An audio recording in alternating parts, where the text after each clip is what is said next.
الله نور السماوات والأرض.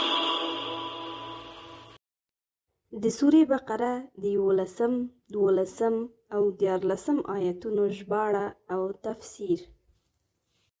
بسم الله الرحمن الرحيم. وإذا قيل لهم لا تفسدوا في الأرض قالوا إنما نحن مصلحون. ژباړه: او کله چې وویل شي دې منافقانو ته فساد مه کوئ په ځمکه کې، نو وایي دوی بېشکه همدا خبره ده چې موږ هم دغه اصلاح کوونکي یو. تفسیر: لنډ دا چې منافقانو به ډول ډول فسادونه خپرول.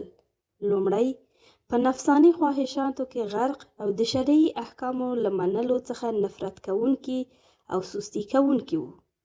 دوهم، له مسلمانانو او کافرانو یعنی دواړو سره به یې تګ او راتګ درلود.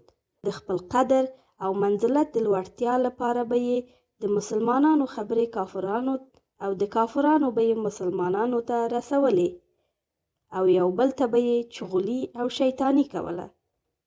دریم، له کافرانو سره به یې ډیر دار او مدار سره ګډون، ملاقات او معاملې کولې. ألا إنهم هم المفسدون ولكن لا يشعرون. ژباړه: خبردار اوسئ، بېشکه دوی دې هم دوی فساد کوونکي مګر نه لري دوی شعور، یعنی په خپل فساد.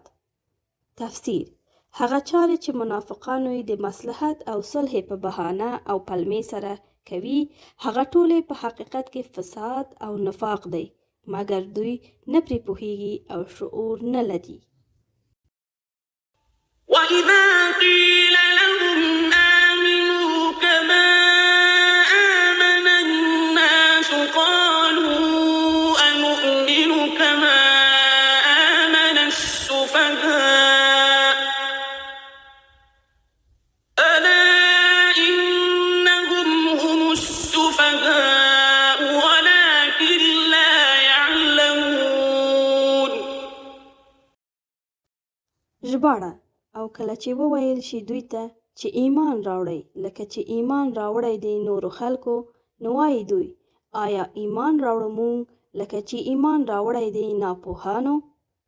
خبردار اوسئ، بېشکه دوی دي هم دوی ناپوهان مګر نه پوهیږي دوی په ناپوهي خپله. تفسیر: دا خبره به یې په خپلو زړونو کې راګرځولې، یا به یې یو له بل سره کولې، یا به یې له هغو ضعیفو مسلمانانو سره یادولې چې په کومه وجه له دوی سره په پټو خبرو کې شریک وو.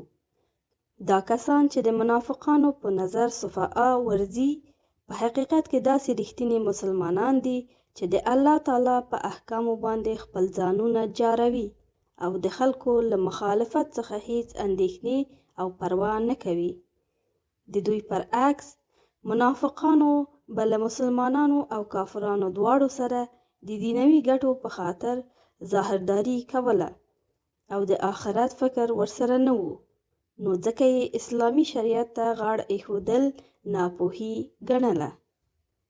په حقیقت کې همدا منافقان ناپوهان دي چې د دنیوي بې ثباته او فنا کېدونکې اعراضو او ګټو له امله یې آخرت ترشا کړی دی او ورڅخه یې بې پروا شوي دي.